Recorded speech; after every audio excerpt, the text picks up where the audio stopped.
ليه هو شيء ضروري لأي نمو؟ لأنه بدون وعي بالذات مش بتبقى عارف إيه اللي أنت محتاج فعلا إن أنت تشتغل عليه.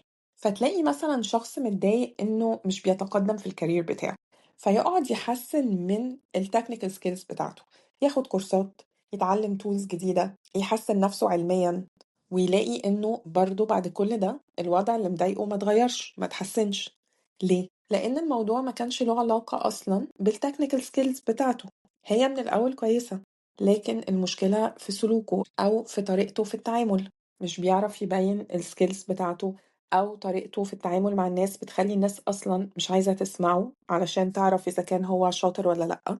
فيقعد يستثمر وقت ومجهود وفلوس، وممكن يضيع سنين بيحاول يحل حاجة مش هي أصلا المشكلة، لأنه عدم وعيه بذاته، أو علشان الوعي بالذات بتاعه السلف awareness بتاعته مش كويسة، فما عندوش إدراك للأسلوب اللي هو بيتصرف بيه والتأثير الأسلوب ده على الآخرين ونظرتهم ليه وتعاملهم معاه وهكذا.